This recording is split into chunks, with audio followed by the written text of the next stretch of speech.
Hello, je suis Léna, passionnée de bien-être, mieux vivre et spiritualité. J'ai créé ce podcast pour faire connaître au plus grand nombre des méthodes alternatives pour aller mieux, que ce soit physiquement ou mentalement. Quels que soient vos problèmes, quelles que soient vos croyances, restons ouverts, restons curieux et testons. Bonjour à tous, dans ce nouvel épisode, je reçois Camille Thomas, coach de santé, professeur de yoga, aromathérapeute, auteur du livre Passer au mode de vie anti-inflammatoire, un livre bien sympa et ça tombe bien parce que c'est ce dont on va parler aujourd'hui. Camille nous raconte comment elle s'est soignée de son eczéma, elle qui en a souffert pendant des décennies, mais elle nous raconte aussi les erreurs qu'elle a faites étant plus jeune, alors qu'elle pensait tout bien faire et mangeait de manière très saine a priori par rapport aux étudiants classiques dont moi. On parle des différents types d'inflammation, des mécanismes de défense, des raisons qui font que cette inflammation devient chronique, évidemment du stress que l'on connaît bien dans cette société où tout doit être fait au plus vite, du sport à outrance, pourquoi on digère mieux dans certains moments de notre vie, mais aussi pourquoi on ne digère pas tous de la même manière, ça c'est sûr, je peux voir mon mec comment il digère mieux que moi, de la notion d'exposome, de la surcharge allostatique et enfin du travail de respiration qui est primordial pour notre bien-être, nous qui respirons souvent pas assez. Et s'il y a bien une chose que l'on peut faire pour s'apaiser et avoir un petit temps d'arrêt réellement régénérant, c'est bien ça. Bonne écoute!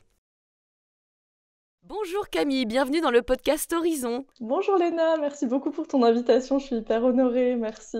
Alors j'ai préparé pas mal de petites questions et pour commencer j'aimerais en savoir un peu plus sur toi, sur ton enfance. Et ce qui est intéressant c'est que tu as vécu avec des parents qui étaient très tendance actuelle finalement. C'était pas des hippies mais plutôt des écolos qui mangeaient sainement, qui pratiquaient le yoga, la respiration etc. L'inverse de moi où mon père il était pourtant agriculteur mais il était pas bio du tout, très traditionnel. Lui il avait plutôt les mains dans le glyphosate que dans le tofu si on peut dire. Et il faisait pas de respiration, mais bon. Comment cette éducation, elle t'a marqué et aussi comment elle a pu t'oppresser, notamment à l'adolescence? Alors du coup, ouais, mes parents, je pense qu'à l'époque, ils se définissaient pas. Si tu leur avais demandé est-ce qu'on est écolo, je pense qu'ils auraient même pas su répondre parce que c'était même pas voilà, trop encore la tendance et tout. Oui. Mais ma maman, elle était allergique au lait de vache. En fait, c'est vraiment parti de là depuis toujours, elle, depuis son enfance. Et du coup, bah, ça l'a amenée à chercher des alternatives. Et du coup, moi, à la maison, c'était déjà les purées d'amandes, enfin, tout ce qu'on peut trouver aujourd'hui, mais il y a 20 ans, je me sens vieille, plus de 20 ans.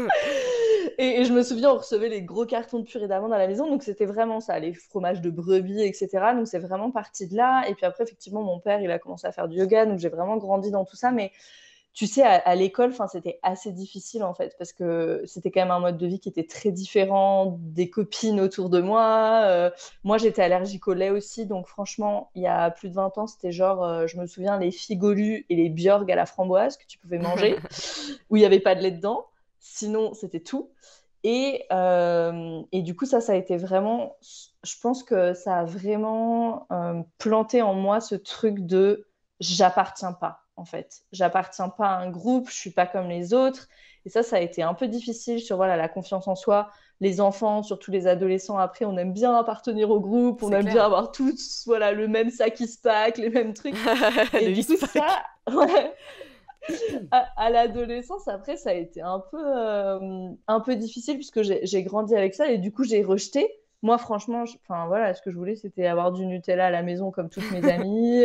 Enfin, voilà, et mes parents, ils résistaient quand même. Maintenant, je les remercie, en fait, qu'ils aient résisté parce que c'était vraiment, voilà, une question de santé. Mais ouais, petite, je le voyais pas du tout comme ça. Bah, c'est vrai qu'en fait, quand t'es petit, comme tu dis, t'as vraiment envie d'être comme tes copines. Et puis, finalement, la malbouffe, entre guillemets, c'est quand même hyper agréable. C'est très bon. Moi, je sais que je mangeais que du Nutella ou je prenais du Fanta, du Sprite, des Chocapic.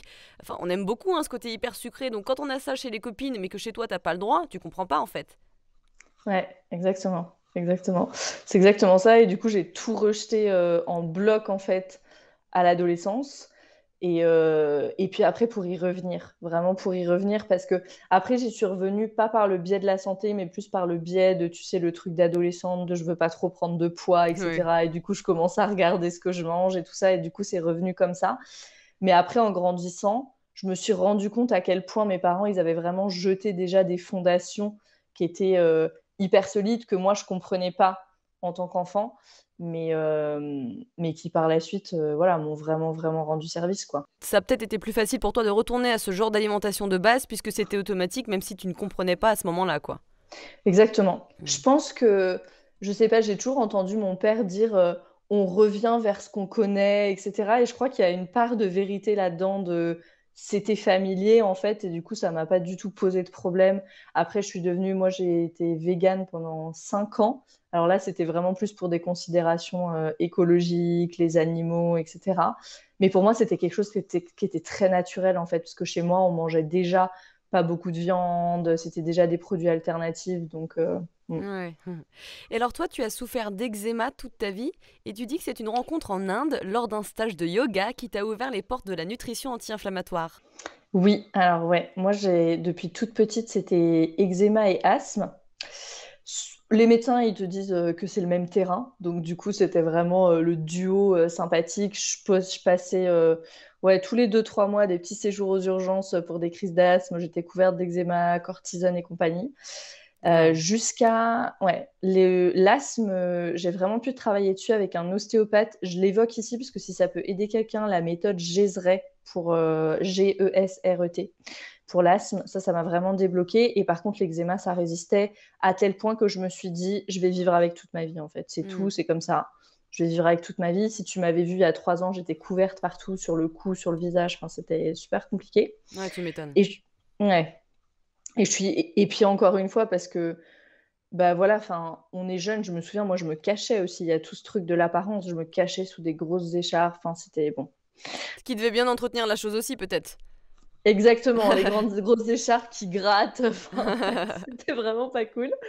Et je suis partie en Inde pour faire cette formation de yoga. Ne me demande pas pourquoi je voulais faire cette formation de prof de yoga, je sais pas, ça c'est un truc qui était toujours dans ma tête depuis assez longtemps.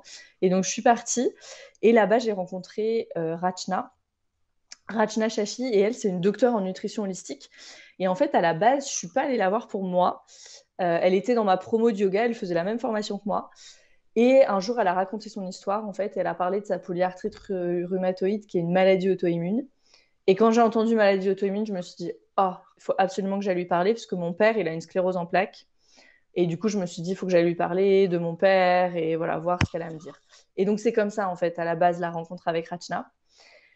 Et puis voilà, au fur et à mesure, j'ai commencé à lui poser des questions. On a bien sympathisé. Quand je suis rentrée en Europe, en France, j'ai décidé de faire sa formation Hmm. parce que c'est une personne qui est vraiment extraordinaire. Enfin, c'est une personne qui a une grande discipline, mais en même temps beaucoup de douceur. Et je pense que sur le chemin de la guérison, c'est deux éléments qui sont, voilà, qui vont très bien ensemble. Hmm. Et du coup, je suis rentrée et j'ai fait tout ce qu'elle m'a dit.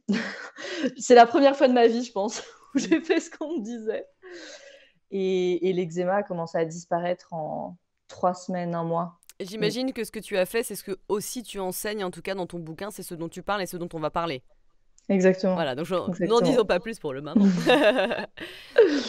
Voilà, exactement. Penser, c'est distinguer. Alors, c'est une phrase dans ton bouquin qui est très importante pour toi, une phrase qui t'a fait tilt lorsqu'un professeur de droit l'a prononcée dans un cours. En quoi cette phrase, elle peut concerner l'inflammation?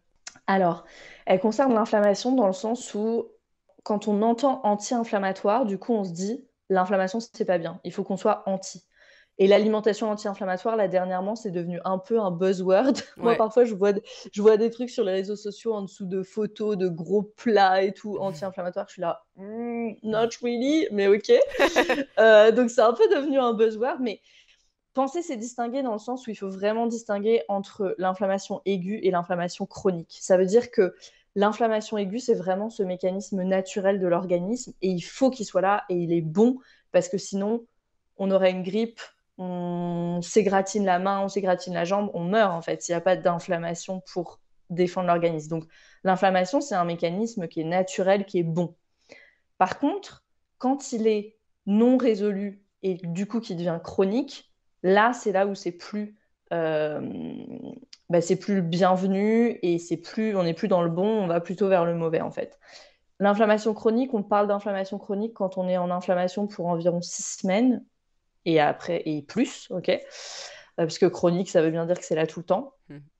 Et donc là, l'inflammation chronique, c'est vraiment problématique parce que c'est le terreau de quasiment toutes les maladies modernes en Bah fait. oui, ouais. Pourquoi? Et on parle de vraiment cette inflammation chronique de bas grade. Ça veut dire que c'est pas une inflammation qui est genre super explosive et très forte. C'est vraiment une inflammation qui est voilà, un petit peu là tout le temps, à un niveau pas très élevé. Et c'est le terreau pour toutes les maladies. Pourquoi? Parce que ça impose énormément de stress à l'organisme, parce que l'organisme, il n'est pas fait pour tout le temps se défendre, en fait. C'est un peu comme si tu te dis, OK, je vais sur l'autoroute en première. Ça va pas marcher, en fait. Au bout d'un moment, ça casse. C'est Mm. normal. Donc, l'inflammation chronique, c'est ça. Et c'est pour ça qu'aujourd'hui, on voit une explosion de maladies auto-immunes, de problèmes de peau, d'eczéma, d'anxiété, de dépression. Il y a même des études qui lient l'inflammation au cancer. Enfin, voilà. Et du coup, c'est assez contre-intuitif aussi pour le cerveau de se dire, ah bah tiens, il y a ce phénomène qui est qui serait la cause de tout, en fait. Presque. Honnêtement, presque. Mais finalement, c'est comme le stress, hein. Je veux dire, on doit faire une réponse assez rapide au stress et ensuite revenir à un état normal. Et c'est pareil pour l'inflammation. Exactement. Moi, ce que je dis toujours, c'est appuyer sur le pédale d'accélérateur et le frein en même temps. Et ça fatigue l'organisme. Au bout d'un moment, il peut plus, quoi. Mm. Et qu'est-ce qui fait qu'on passe de l'inflammation aiguë à l'inflammation chronique? Alors, ça peut être plusieurs choses. Ça peut être plusieurs inflammations qui sont pas résolues. Par exemple, je tombe malade, voilà, plusieurs fois et puis ça se résout pas correctement. Ça peut être, j'ai eu une infection, par exemple, et encore une fois, là-dessus, j'ai eu, je sais pas moi, un épisode dans ma vie qui a fait que j'étais super, super stressée et l'inflammation, elle devient chronique. Ou l'inflammation chronique, en fait, c'est ça le truc de l'inflammation chronique, c'est que, et c'est le grand problème, c'est qu'il n'y a plus, en fait, d'éléments déclencheurs. Il n'y a plus d'éléments déclencheurs, il n'y a pas d'égratignure, il n'y a pas de grippe, je tombe pas malade, il n'y a pas de virus, il n'y a pas de bactéries, et pourtant, je suis en inflammation chronique. Pourquoi? Parce que, par exemple, j'ai un intestin perméable, j'ai une dysbiose intestinale, et après, c'est vraiment cette espèce de serpent qui se mord la queue et ce cercle vicieux, parce que prenons l'intestin perméable, parce que c'est vraiment, on va dire, un des cas les plus fréquents. Ouais. On mange pas très bien. Ok, on en a parlé de la malbouffe, on mange pas super bien. Même si on essaye de manger bien, il y a des pesticides, il y a des perturbateurs endocriniens dans l'eau, il y a des choses auxquelles on a du mal à échapper, même si on essaye de vraiment tout faire bien. Et tout ça, ça micro-agresse l'organisme au quotidien. Et la barrière intestinale, qu'est-ce qu'elle fait? Elle devient de plus en plus fragile et elle a comme ces sortes de vraiment micro-trous. Et c'est là où on parle de perméabilité intestinale, en fait. La barrière intestinale, elle est censée protéger le reste du corps de l'alimentation, etc. pour voilà, ça continue à passer, ok, mais c'est pas censé passer à travers la barrière.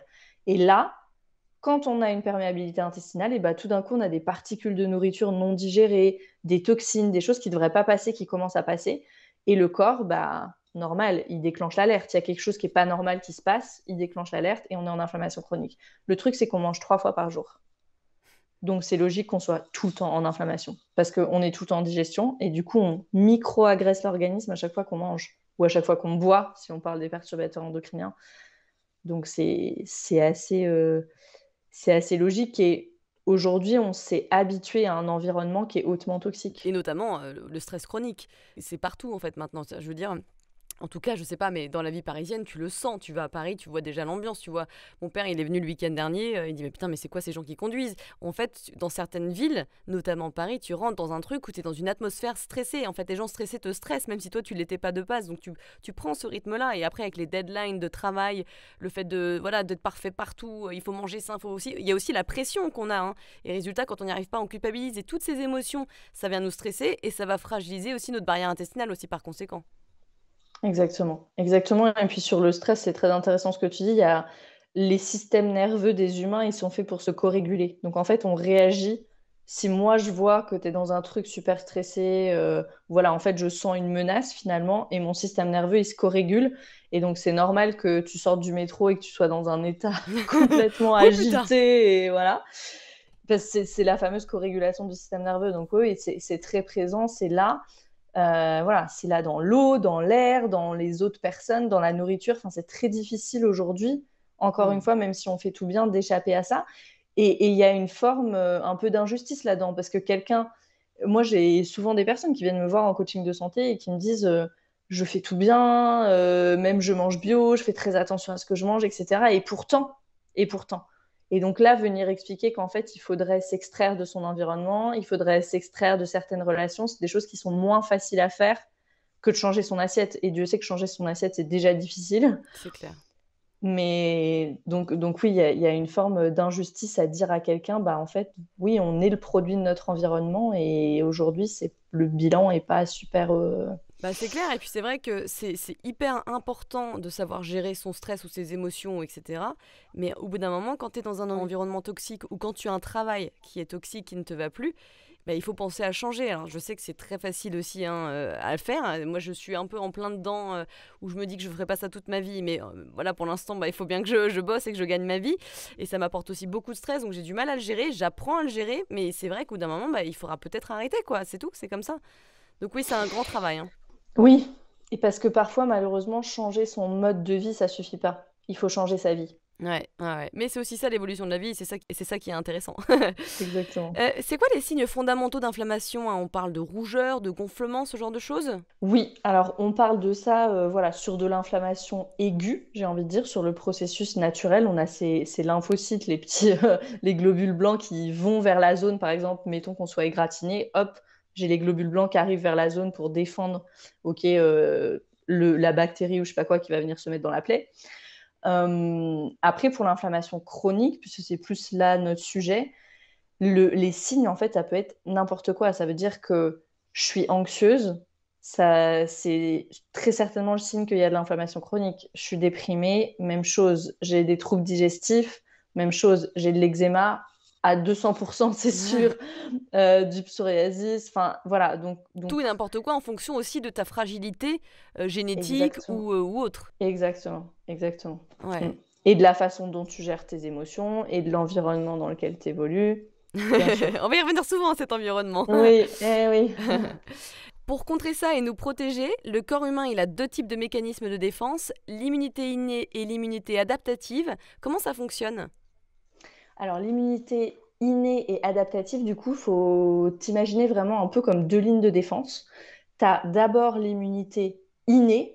Elle, c'est vraiment celle qui agit rapidement. Elle est active immédiatement. Tu as un virus, un agent infectieux, ok, qui agresse l'organisme. Elle est active immédiatement et elle va en fait, l'immunité innée, c'est vraiment des cellules. Celles qui sont les plus connues, c'est les macrophages, en fait. Et c'est ces cellules qui vont manger, finalement, l'agent infectieux. C'est vraiment ça. Hein. Et cette immunité innée, elle n'est pas spécifique. Ça veut dire qu'elle est complètement indépendante des antigènes, de peu importe ce qui arrive dans l'organisme. Elle se met en branle quoi qu'il arrive. Ça, c'est l'immunité innée. C'est un peu la ligne de défense externe, ok. Et ça va empêcher aussi que l'agent infectieux prolifère dans l'organisme. Ça, c'est important. Et ensuite, on a une autre ligne de défense qui est l'immunité adaptative. Et donc, celle-là, comme son nom l'indique, elle est spécifique, donc elle s'adapte, en fait, et elle est spécifique aux antigènes. On appelle ça de l'agent infectieux, donc du virus, de peu importe ce qui arrive dans l'organisme. Cette ligne de défense-là, du coup, c'est la deuxième dans le temps, en fait. Ça veut dire qu'elle arrive après. Elle va arriver 2 à 3 semaines après, parce qu'en fait, le corps, du coup, il va être en contact. Enfin, il y a un antigène dans le corps, et du coup, il faut que cette immunité adaptative, qu'est-ce qu'elle va produire? Elle va produire ces fameux anticorps dont on parle, par exemple, dans les vaccins, etc. Elle va produire des anticorps et ça met 2 à 3 semaines. Donc, c'est vraiment la deuxième ligne de défense, en fait. Donc, est-ce que quand on souffre d'inflammation chronique, l'immunité adaptative, elle continue tout le temps et ça peut fatiguer le corps? Exactement. En fait, quand on est en inflammation chronique, c'est vraiment ça. On est en train. Le problème, c'est que ce mécanisme-là, il est fait pour se défendre contre quelque chose qui arrive de l'extérieur, ok, qui arrive à l'organisme. Et là, finalement, ça vient de l'intérieur. Si je reprends par exemple mon exemple de la perméabilité intestinale, à chaque fois, c'est le fait qu'il y ait cette perméabilité intestinale qui nourrit l'inflammation. Et l'inflammation, à son tour, nourrit la perméabilité intestinale parce qu'elle fragilise l'intestin qui est inflammé. C'est le serpent qui se mord la queue. Donc c'est vraiment, c'est ça, c'est exactement ce serpent qui se mord la queue. Exactement. Ouais. Et je crois que l'inflammation, on la vit tous dans notre société actuelle, malheureusement. Mais toi aussi, à l'époque, tu étais étudiante. Et le pire, c'est que tu faisais tout bien, entre guillemets. Tu allais au sport, tu mangeais bien. Tu faisais partie de ceux qui étaient considérés comme des gens healthy. Healthy. Pour une étudiante, il faut le dire, c'est bien. Raconte-nous cette période et explique-nous pourquoi, malgré le fait que ton hygiène de vie, elle semblait correcte, ça n'allait pas. Ouais, mon hygiène de vie, vue de l'extérieur, elle était même, plus que correcte. J'allais, quasiment tous les jours à la salle de fitness, je mangeais énormément de légumes, enfin je buvais du thé vert, bref. Moi, je mangeais des Voilà, pâtes, des crêpes. mais je mangeais aussi beaucoup de pain. Moi, j'adorais le pain. Et après avec Rachna, j'ai compris quand elle m'a fait des yeux gros, comme ça, immenses, quand je lui ai dit que je mangeais du gluten. Je me suis dit: «Ah mince, peut-être qu'il y a un truc qui va pas là». Et donc, en fait, j'étais en plein Paris, donc j'étais dans la pollution tout le temps. Et je bougeais énormément. Je faisais vraiment énormément de choses aussi. J'avais pas de temps de repos, ça, il faut le dire. J'avais des journées, je partais à la fac et après, j'avais 1000 activités, donc je rentrais à 22 h le soir. Et le repos, c'est hyper important dans la guérison, hyper, C'est hyper clair. important. Quand je faisais du sport, je faisais que les trucs un peu Cardio, très. très intenses, en fait. Ouais, vraiment les trucs cardio, le RPM, le body attack. Si vous allez dans les salles de fitness, vous connaissez ces choses-là. Tu sors Donc, en c'est tous les sueur. trucs où voilà, on ressort complètement vidé, on est super content, on a eu plein d'endorphines parce que j'étais aussi pas mal anxieuse, donc j'avais vraiment besoin de ça. C'était une vraie ouais, il y avait une forme de dépendance. Je mangeais énormément de gluten, je mangeais énormément d'oléagineux et tous les oléagineux lourds, type noix de cajou, etc. Je buvais l'eau de Paris, du robinet, qui n'est pas non plus. Voilà. J'avais aucune pratique ni de respiration, ni de relaxation, ni de yoga, de quoi que ce soit. Donc, c'était une vie qui était surstressée, avec du sport super intense et une alimentation super, super riche en gluten. Et déjà, rien que ces trois choses-là, pour l'eczéma, c'est le combo perdant. Mais oui, parce que moi je reste persuadée, encore une fois, que à partir du moment où dans ta vie tu as de la joie, tu as de l'équilibre, tu as du temps de repos, ça je suis complètement d'accord, c'est-à-dire que tu cours pas à droite à gauche, que tu sais gérer tes émotions, que tu n'es pas rempli de stress, tous ces aliments que tu manges, que tu viens de citer, je pense que tu les digères beaucoup mieux. Il y a évidemment moins de conséquences physiologiquement parlant que si tu es stressé, hyper fatigué et que tu continues en plus à te remplir d'hormones de stress avec le sport, et du coup de perméabilité intestinale, hein, évidemment peut-être en conséquence. Tu vois, je pense qu'il y a aussi, ça dépend vraiment du moment de ta vie, qu'il y a des choses que tu peux digérer en fonction de la manière dont tu te sens. Exactement. Et puis moi, quelque chose que je dis toujours, c'est qu'il y a aussi vraiment, tu vois, encore une fois, penser, c'est distinguer, mais là, juste distinguer en fait des temps en fait dans la vie. Et mon père, il disait toujours, il y a un temps pour tout. Et ça, je suis vraiment d'accord. Ça m'énervait quand j'étais petite quand il disait ça, mais maintenant, je me rends compte que vraiment, il avait raison. Et ça veut dire qu'il y a un temps pour la guérison, il y a un temps pour je me stabilise et il y a un temps pour j'ai pas besoin de guérir de quelque chose de spécifique et du coup, je suis dans une hygiène de vie qui est bien pour ma santé de façon générale, pour ma longévité, etc. Mais là, moi, j'avais de l'eczéma et je voulais guérir de quelque chose. Donc, il faut du coup se donner ce temps de guérison. Et si je me donne ce temps de guérison, ça veut dire quoi? C'est vraiment complètement supprimer tous ces aliments, gluten, lait, etc., qui maintenant, on sait, sont inflammatoires. Donc pendant ce temps de guérison, il faut, et ça c'est vraiment quelque chose à comprendre, ça ne durera pas toute la vie, parce que ça c'est vraiment le truc que le cerveau humain fait. Je dis, il faut plus manger de lait, il faut plus manger de gluten. Oh, mon Dieu, je vais plus jamais pouvoir manger une baguette. Non, c'est pendant 3 mois, 4 mois, peut-être 6 mois si pour toi c'est un peu plus long. Mais après, tu pourras, moi aujourd'hui, je mange du gluten et j'ai plus rien, il n'y a plus rien qui est revenu. Au début, timidement, j'ai réintégré, etc. Maintenant, j'en mange toutes les semaines pour sûr. Et c'est pas un problème, parce que mon intestin est réparé.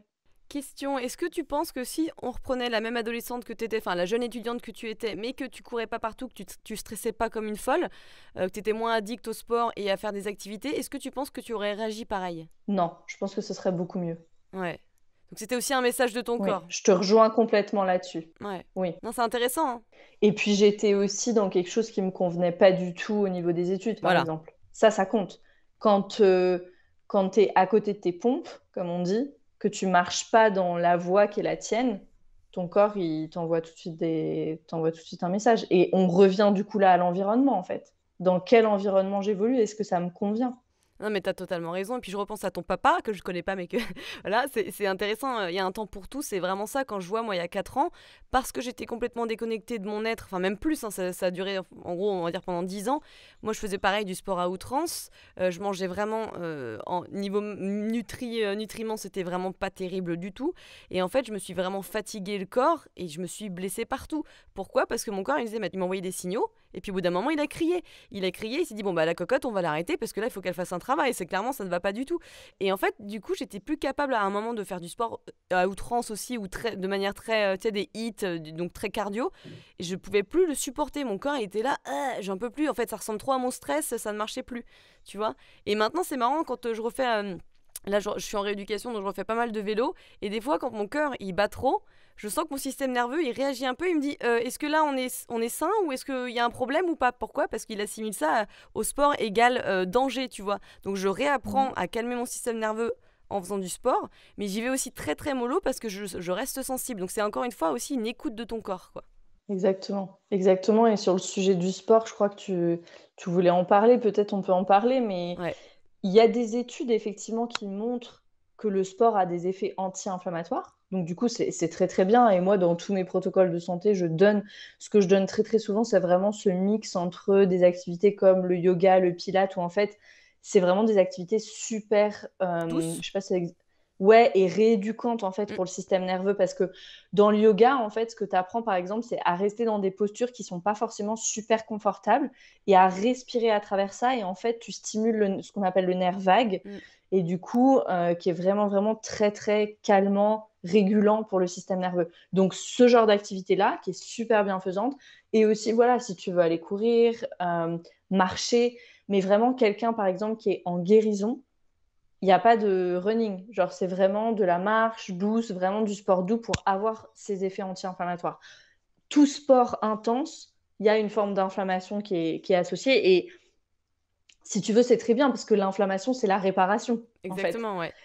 Mais il faut être en forme pour ça. Il faut avoir de la vitalité. Et exactement, il faut avoir la vitalité. Et puis aujourd'hui, ça saoule tout le monde. Dans un monde où le sport aussi égale l'argent, égale les performances, etc., on veut surtout pas avoir les 48 heures où on a l'inflammation, la réparation, on veut tout de suite être réparé, un massage et on repart, quoi. Or, la réalité physiologique qui est pas celle-là. Mm. Ouais, c'est vrai. Et puis quand tu vois toutes les nanas qui sont bien foutues ou refaites ou quoi que ce soit, il faut quand même le dire, sur Instagram, tu vois que ça. Et en plus, t'aimes bien regarder ça, même si t'aimes pas officiellement. Tu vois ce que je veux dire? Tu nourris le truc en fait. Et c'est vrai que c'est pas sain parce que ça nourrit tes complexes et tu te dis, bon, allez, vas-y, soit t'as de la culpabilité, donc du coup, c'est pas sain, soit tu vas aller faire du sport et pas forcément écouter tes signaux parce que ça veut pas dire que parce qu'une nénette est super bien gaulée et fait 4 heures de sport par jour en mode cardio ou alors carrément avec de la muscu, que toi, ton corps peut le supporter. Oui, et puis ce que tu dis surtout, c'est de revenir à l'intention de départ, en fait. Pourquoi est-ce que je vais faire du sport? Et si je reviens à moi, étudiante, si je suis tout à fait honnête aujourd'hui avec du recul, j'y allais pour surtout pas prendre un gramme. Bah oui, mais ouais, bah moi Et aussi. donc l'intention de départ, en fait, elle n'était pas du tout pour me faire du bien. Elle est malsaine. Presque l'inverse, en fait. Presque l'inverse. Donc du coup, le corps, c'est impossible qu'il reçoive un message positif de bien-être, de santé, quand déjà l'intention de départ est celle-là. Complètement. Moi, je me souviens un jour, on m'avait dit, j'étais au Club Med Gym, et on m'avait dit, ah, t'as fondu. Et tu sais, j'étais contente. Alors qu'en fait, j'étais déjà mince, tu vois. J'étais même maigre. Et je repense maintenant et je me dis, mais moi, j'aimerais pas qu'on me dise ça finalement. Tu vois, je suis déjà fine. Et puis surtout, j'ai plus du tout envie de perdre un gramme. Je m'en fous. Je veux juste me sentir bien à travers les mouvements. Tu vois, maintenant, c'est ça. Et c'est vrai qu'effectivement, c'est hyper intéressant ce que tu dis. C'est pourquoi tu veux faire du sport. Si tu veux faire du sport pour maigrir, pour contrôler des choses, je suis sûre que ça va pas être le même, ça va pas avoir le même effet que si tu veux faire du sport pour te sentir bien et pleine de vie, tu vois. Donc il y a un petit travail à faire. Ouais, ouais. Et puis parce que tu crées pas du tout non plus le même environnement, tu vois. Hmm. Quand tu viens, ok, je vais faire mon yoga par exemple et que je me mets vraiment dans quelque chose de bien-être, tu vois, je prépare mon tapis, je prépare mon espace aussi, c'est autre chose dans l'intention, c'est très différent. Ouais, c'est clair, ouais. Mm. Alors on commence à connaître ce qu'il faut manger dans son assiette pour diminuer l'inflammation, mais c'est quoi les erreurs que font le plus souvent les individus qui croient manger sain? Un qui me vient tout de suite, c'est le jus de citron le matin. Alors, je m'explique, c'est pas mauvais en soi, pas du tout. Par contre, quand il y a des symptômes, par exemple, des problèmes de peau, des douleurs, etc., l'acidité, ça c'est quelque chose qui est dont on parle plus en Ayurveda notamment. L'acidité, ça vient augmenter en fait les symptômes qui sont déjà là. Donc j'ai ces personnes qui me disent ah trop bien, je suis super saine et tout, et je prends mon demi citron pressé le matin et je suis là oh non surtout pas, surtout pas. Donc C'est alcalinisant seulement si ton état de santé le veut bien, enfin c'est ça, si ton état de santé est bien. Exactement, le problème, c'est juste le goût acide en fait.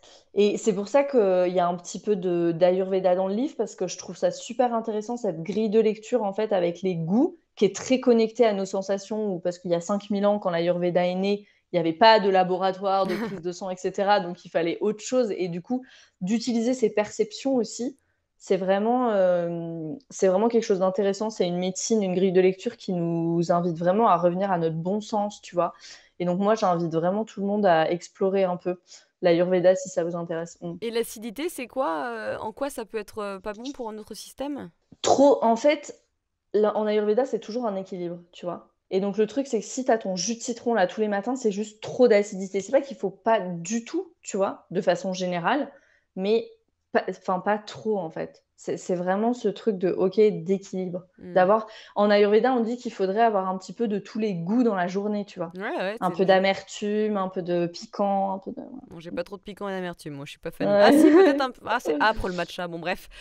Ça dépend. Est-ce qu'il y a d'autres idées reçues ou pas? Bah, alors, je pense que le gluten, c'est un sujet qui divise, c'est un sujet qui est très chargé, le gluten. Donc peut-être qu'on peut en parler rapidement, mais encore une fois, c'est pas le gluten en soi, c'est le gluten d'aujourd'hui, en fait. C'est le gluten d'aujourd'hui boosté aux pesticides. C'est le gluten banette, en fait, qui va pas du tout. Pour que la baguette, elle soit super molle, ou Harris, ou tout ce qu'on veut. Pour que le pain il soit super mou, on rajoute du gluten. Ça va pas du tout. Avant, on dit nos grands-parents, ils mangeaient du gluten, ils n'avaient pas de problème. Oui, c'est sûr, parce que c'était du pain au levain. Et que dans le processus de levain, en fait, de panification, dans la fermentation, ça détruit une grande partie du gluten. Et donc, il était beaucoup, beaucoup moins riche en gluten, ce pain. Il était riche en fer, enfin, il y avait énormément de nutriments. Aujourd'hui, il n'y a plus rien, en fait, dans un pain qu'on achète. C'est juste du pur gluten. Et notre corps, malheureusement, il n'est pas du tout fait pour ça. Et ça, c'est une des micro-agressions dont je parlais, qui nous amène à de la perméabilité intestinale, notamment. Et puis le blé, je pense qu'aussi maintenant il est transformé, beaucoup plus transformé qu'avant.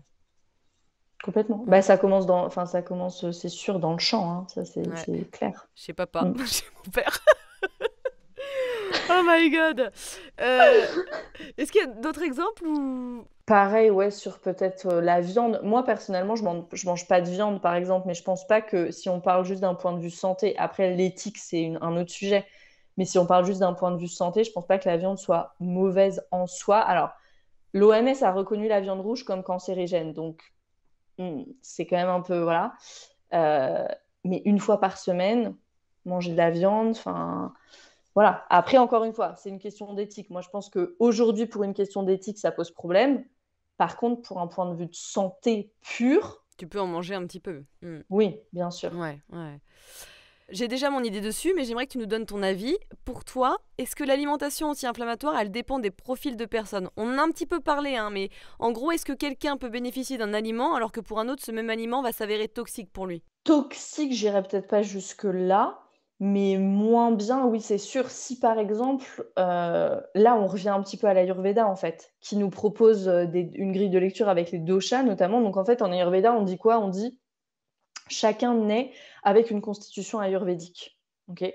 Donc, déjà, chacun est différent de base. C'est une constitution ayurvédique qui est héritée de nos parents. Après, la réalité, c'est qu'il y a tellement de déséquilibre tout le temps dans notre constitution ayurvédique, c'est même difficile de savoir où on est dans notre vie et quelle est vraiment même notre vraie constitution ayurvédique. Mais du coup, c'est aussi pour expliquer que quelque chose qui te conviendra à toi me conviendra pas forcément à moi. Par exemple, si je prends, j'en sais rien, les personnes qui sont vata ou qui ont beaucoup de vata en elles, qui est un des doshas, on va Mi. leur conseiller, on va leur conseiller une nourriture plutôt chaude, nourrissante, douce, donc aller vers voilà des purées, des soupes, de la patate douce, des porridge, des choses voilà très qui en fait ancrent. Et ça, c'est pas du tout ce qui va convenir par exemple à quelqu'un qui est plutôt kapha, donc qui a un métabolisme plus lent, qui a plus tendance à prendre du poids, qui lui a besoin plutôt d'une alimentation qui soit légère, facile à digérer, plutôt 2 repas par jour, ça suffit. Donc là, on voit déjà que effectivement, en fonction de comment tu es constitué, eh ben, il y a des choses qui vont toi te convenir, moi beaucoup moins me convenir. Et c'est là où on revient en fait un petit peu au sujet du sport et à l'écoute en fait finalement. Ouais. On n'a pas besoin Mm. forcément du même type de sport en fonction des profils ayurvédiques. exactement. Hmm. Et en fonction de où tu es en ce moment dans ta vie. Par exemple, quelqu'un qui est super anxieux, je sais pas si... Alors, d'un côté, oui, aller courir, ça peut donner une bonne dose d'endorphine et c'est bien, mais peut-être que un truc plus ancrant, même comme la musculation, ça serait mieux. Parce Ouais. que c'est quelqu'un qui est tout le temps dans sa tête, tout le temps dans les scénarios catastrophes et tout, donc il faut le ramener, il faut le Je ramener vois dans pas le de quoi tu corps, en parles. fait. Donc il faut vraiment ramener dans le corps, tu Ouais. vois. Et alors Euh, même si donc du coup évidemment tout diffère en fonction des types de profils comme on vient de le voir, et qu'est-ce qui est bénéfique pour tous? Moi je pense à l'huile d'olive sur les aliments. Qu'est-ce qu'il y a d'autre et des petits tips à nous donner comme ça? Ouais, alors ça c'est sur l'huile d'olive. Alors l'huile d'olive bio, je suis pas une ayatollah. Bon, même si tout devrait être bio et les pesticides c'est pas bien, etc., etc. Mais vraiment juste sur l'huile d'olive, j'insiste parce que sinon c'est voilà un petit peu du jus de pesticides, c'est pas super cool. Donc une huile d'olive bio, presser à froid et mettre à froid sur les aliments. Ça c'est vraiment super important. On le met pas quand c'est dans la casserole, etc. C'est une fois que la nourriture elle est dans l'assiette, on la met parce qu'on veut vraiment tous les pouvoirs de l'huile d'olive. C'est le fameux régime méditerranéen, en fait, vraiment. Et elle a énormément, énormément de pouvoirs anti-inflammatoires, l'huile d'olive. Elle enrobe aussi les aliments, en fait. Quand on mange des aliments avec de l'huile d'olive, eh ben, c'est un peu logique, ça va glisser, en fait, dans le tractus intestinal. Donc ça, c'est très, très anti-inflammatoire. Un autre tips qui est intéressant, et ça qui vient vraiment du mode de vie yogique et qui a changé pas mal de trucs pour moi une fois que j'ai commencé à le mettre en place, c'est des tips tout bêtes pour digérer qui sont vraiment physiologiques. C'est par exemple se mettre en tailleur pendant qu'on mange. Moi, je ne peux plus ne plus être en tailleur pendant que je mange. Genre, je suis tout le temps en tailleur sur ma chaise. C'est très bizarre pour les gens. Et pourquoi? Mais parce qu'en fait, ça coupe le sang dans les jambes et du coup, ça permet au sang d'aller Ventre? vers l'appareil digestif. Ouais, Hmm. exactement. Pareil, la position du diamant, c'est cette position où on est assis sur nos talons après avoir mangé. Ça, c'est très très bien parce qu'en fait, tu sens qu'il n'y a aucune pression sur le bas du dos et sur le système digestif et ça permet vraiment une super bonne digestion. Et une super bonne digestion, c'est une digestion où je mange et je vais aux toilettes en fait. C'est vraiment les vases communicants. Hmm. Donc, si vous n'allez pas aux toilettes au moins 2 fois par jour, vous êtes constipé. Ça, c'est une première chose.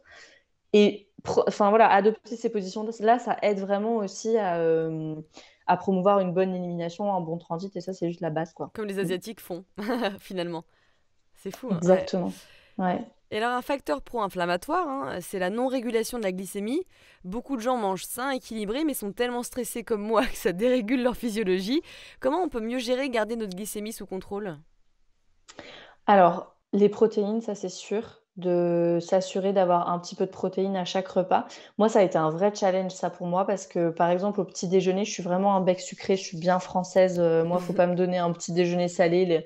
Dans les hôtels, là, les continental breakfast, j'en ai rien à faire. Donnez-moi du sucré, je m'en fiche, j'ai pas du tout envie de salé. Ouais.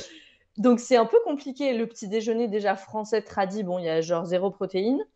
Et puis d'ajouter de la protéine dans du sucré, c'est pas super facile. Donc moi, ce que j'ai commencé à faire, c'est à me préparer par exemple mes porridge. Donc je fais des flocons de sarrasin et puis je mets de la protéine de chanvre, je mets des petits nibs là de cacao, des graines de chia. Enfin, je fais vraiment quelque chose qui soit plus mélangé où je sais qu'il y a la protéine dedans. Donc comme ça, je mange mon porridge et je m'en rends même pas compte. Donc Hmm. c'est génial. Pareil pour, par exemple, un smoothie, je vais toujours mettre de la protéine. J'utilise beaucoup la protéine végétale en poudre. Essayez de trouver une protéine végétale de chanvre. Il y a plein de marques maintenant en Oui, il y en a magasin partout, bio. hein. Hmm. Très bien. Voilà. Et ça, c'est un moyen tout simple. Pareil, quand je me fais des pancakes, je fais moitié-moitié. Moitié farine sans gluten, moitié protéine. Donc, des petits tips comme ça pour vraiment voilà, protéiner comme ça tout au long de la journée et garder la glycémie vraiment sous contrôle. Par exemple, je sais pas, on se fait un petit snack, on mange une pomme. Ça, c'est un truc super, enfin bête en fait, super, voilà. Je mange une pomme, bah, je vais manger 5 6 amandes avec. Hop, ça va tout de suite. Voilà, je vais éviter d'avoir le pic glycémique de là. Alors, les fruits, c'est excellent, hein. Mais encore une fois, quand on parle dans un contexte de guérison et qu'on veut vraiment, vraiment réduire l'inflammation, on essaie vraiment, vraiment d'avoir cette glycémie toujours sous contrôle, parce que à chaque fois qu'il y a un petit pic glycémique, il y a un petit pic inflammatoire, en fait. Et si on veut vraiment éviter ça. Hmm. Ouais, ouais. En plus du sport et de l'alimentation, tout ça, il y a la notion d'exposome. Ça correspond à quoi?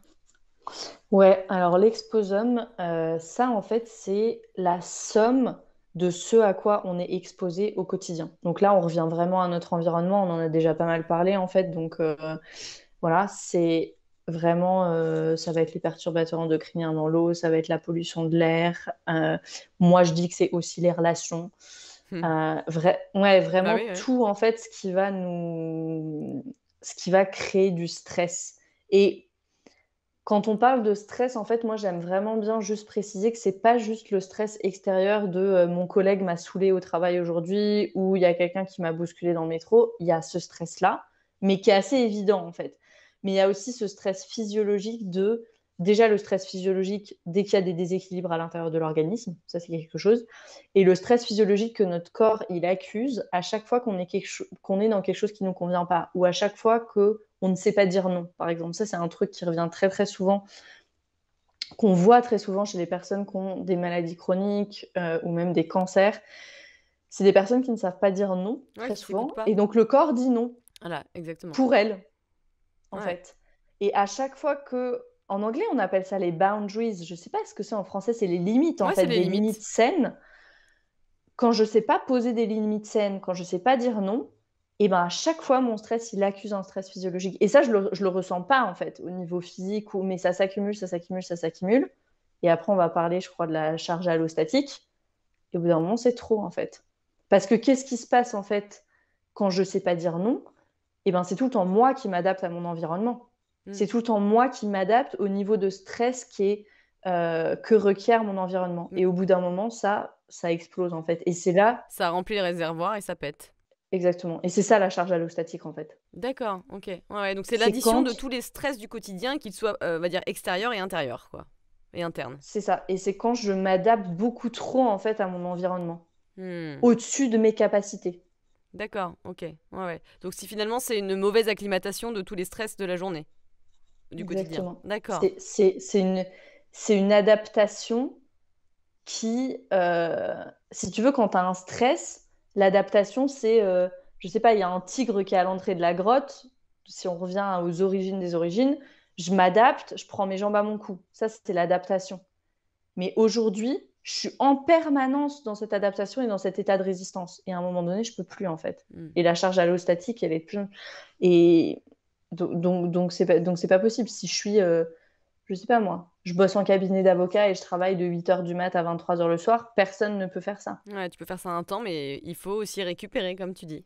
C'est ça la vie saine. C'est des cycles d'action et puis ensuite d'inaction. Ouais.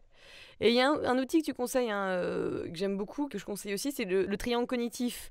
Donc on va dire Ouais. gérer ses pensées pour pouvoir mieux les contrôler, pour pouvoir les changer. Est-ce que tu peux expliquer aux auditeurs comment ça se passe? Ouais, ben pour le triangle cognitif, moi j'aime bien prendre un exemple du quotidien un peu pour se rendre compte de ok, comment est-ce que ça se manifeste. Mettons que je me lève le matin, je suis fatiguée, je dois aller au travail, je dois faire une présentation au boulot ce jour-là. Ok. Je me lève le matin et je commence à penser que j'y arriverai pas et que je suis nulle. Et ça, c'est mes pensées. Ok. Donc je me lève et je me brosse les dents en pensant ça, etc. Et donc ces pensées-là, c'est sûr, bien sûr, elles vont générer des émotions. Et donc, je vais pas avoir confiance en moi, je vais peut-être avoir peur, je vais commencer à me sentir anxieux. Donc là, on a pensée, émotion. Je rassemble mes forces, je rassemble tout mon courage, je passe la porte, je prends les transports, j'arrive au travail. Et là, c'est l'action du triangle cognitif, ok? Donc très certainement déjà, je me renverse mon café dessus parce que je suis dans un tel état que tout va mal. Donc, et après, je fais ma présentation et je bredouille et j'ai pas l'air sûr de moi et ça va pas. Et du Je suis coup, qu'est-ce que déprimée. je vais penser? Je pense que je suis une grosse merde. C'est ça, globalement. Bah voilà, qu'est-ce que je vais penser? Bah oui, en fait, j'avais raison de penser que j'y arriverais pas parce qu'effectivement, j'y suis pas arrivée. Et donc, on voit aussi comme le triangle cognitif, il se nourrit. Pensée, émotion, action. Voilà, et que c'est vraiment un triangle. Et donc, encore une fois, ça, c'est comme l'inflammation chronique et la perméabilité intestinale, c'est vraiment un cercle vicieux ou vertueux qui, si c'est vicieux, qu'il nous faut brisé. Ouais. C'est pour ça, moi, quand je commence à stresser, donc moi j'ai des gros problèmes de stress, mais j'apprends plein d'outils pour les gérer et maintenant je sens que ça va de mieux en mieux. Mais bon, on change pas des 30 ans d'habitude toxique, c'est compliqué, c'est un travail de tous les jours. Mais au moins, quand on en a conscience, déjà, moi je sais que je mets la main sur mon cœur et je respire et en fait je me rassure. Comme encore une fois, comme si j'étais ma propre maman. Je rassure mon enfant intérieur, je dis tout va bien, t'inquiète pas. Et du coup, j'évite de ruminer, je stoppe le cycle infernal en fait, pour moins me sentir comme une merde. Ah, mais moi, c'est quelque chose que j'ai beaucoup fait, ça, hein. Ah Au, ouais, au début, je me suis sentie très stupide, mais de poser la main sur ma poitrine et de me dire à voix haute, je suis en sécurité, voilà. 3, 4 fois, autant de fois que j'ai besoin d'inspirer, d'expirer, je l'ai fait plein, plein de Ah bah fois. moi je pense que je le dis 170 fois par jour, je suis en sécurité par rapport à ce que moi j'ai eu des douleurs chroniques. Et donc du coup je fais comprendre à mon système nerveux que non je suis en sécurité. Et je trouve que souvent on a un peu honte de se parler comme ça, mais il faut pas. Enfin je veux dire, il faudrait qu'on s'honore beaucoup plus. C'est dommage de se considérer ah maintenant j'ose pas trop me dire que, enfin j'ose pas trop dire que je parle comme ça. Bah si, parle-toi comme ça mince. Alors que tu vois, souvent on s'insulte, on se dit oh putain t'as vu ton bout de gras, t'es dégueulasse. Et bah là on s'excuse pas. Bah si en fait ton corps il entend tout, tes cellules elles entendent tout. Bordel, merde. Ah Exactement. là Non, mais là. enfin, énergétiquement, c'est très, très puissant de parler à haute voix à son corps, hein, effectivement. Ou même dans C'est ta très, très, tête, au très cas où, puissant. si tu peux pas, s'il y a Oui, des collègues à aussi, côté, c'est aussi. sûr, mais... Ouais, ouais, ouais. Non, mais d'où tout, voilà, le pouvoir des pensées, etc. C'est réel. Oui, c'est sûr. La première cliente que j'ai eue en coaching de santé, la première personne que j'ai accompagnée, elle avait une spondylarthrite. Et quand on s'est eu au téléphone, la première fois, elle m'a dit, moi, de toute façon, je sais que c'est un passage de ma vie, que je serai pas malade toute ma vie, que j'ai des leçons à apprendre de ça et je vais guérir. Donc elle, déjà, elle était partie dans un truc. Et effectivement, on a fait 3 mois de protocole ensemble, d'accompagnement, etc. Maintenant, elle vit complètement normalement, elle a plus de douleur. Mais elle était déjà partie dans quelque chose où elle disait à son corps, c'est temporaire. Je sais que c'est temporaire. Et le corps, il entend. Il comprend, il dit, ah Mm. bon, bah si elle dit ça, c'est que ça devrait aller mieux, on va être optimiste, bah moins d'inflammation du coup.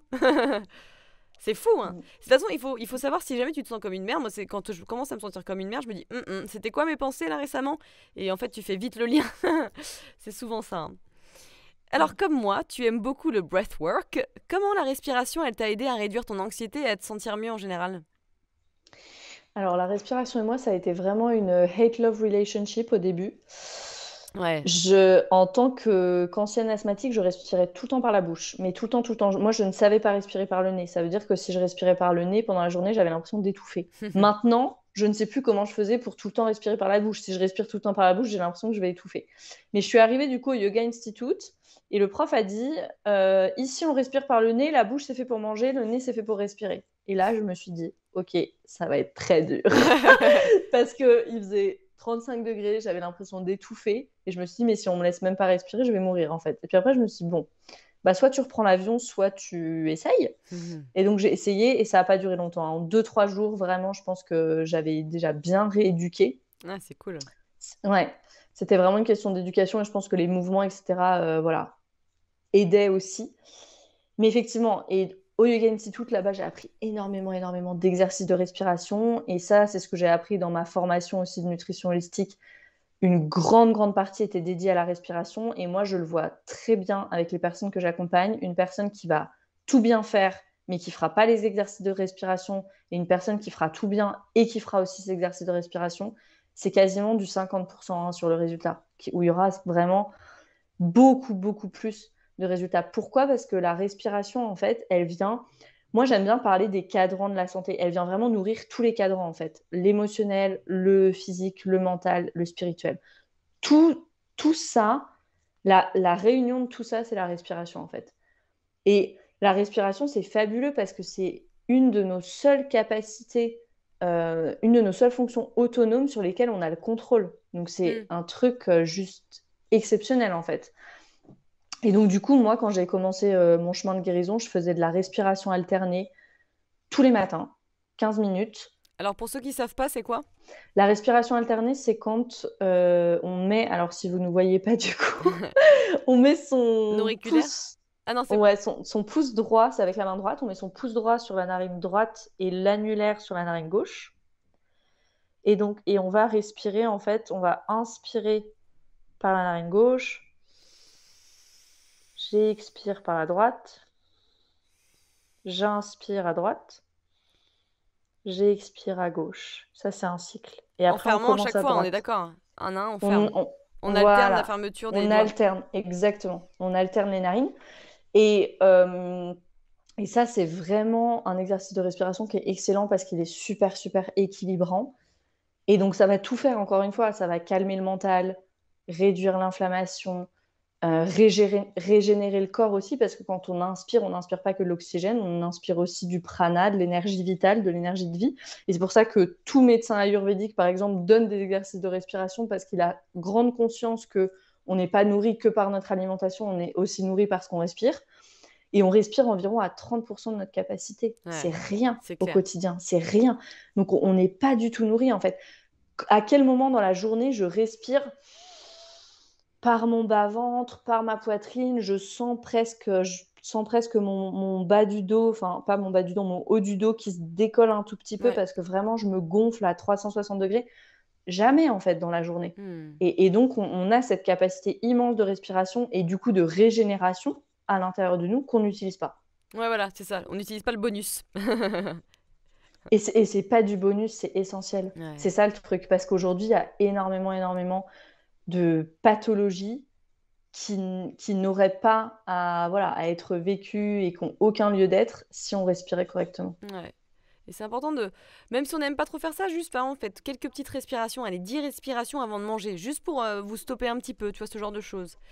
Et d'ailleurs, Exactement. est-ce que tu pourrais nous montrer une respiration qui peut nous apaiser quand on est stressé ou nous faire revenir à nous, nous oxygéner, calmer l'inflammation, je ne sais pas, ce genre de choses. Alors, on parle beaucoup de la cohérence cardiaque pour ça. Ouais. Moi, j'avoue que ce qui me calme encore plus, c'est juste un truc tout bête de justement mettre ma main là sur ma poitrine et de prendre 10 grandes respirations, mais vraiment des respirations de breathwork au sens breathwork contemporain, rebirthing, celui que je pratique. Vraiment je me gonfle complètement en fait. Donc j'inspire par le nez et je sens que ça gonfle vraiment mon bas-ventre. C'est pas le bas-ventre qui se gonfle de façon artificielle. Je sens vraiment que l'air il va jusque tout en bas. Au début, c'est pas forcément évident hein, parce qu'on n'a pas l'habitude. Et ensuite, je sens que ça vient gonfler ma poitrine et presque je peux sentir aussi légèrement dans le haut de mon dos. Et je relâche dans un soupir de soulagement par la bouche.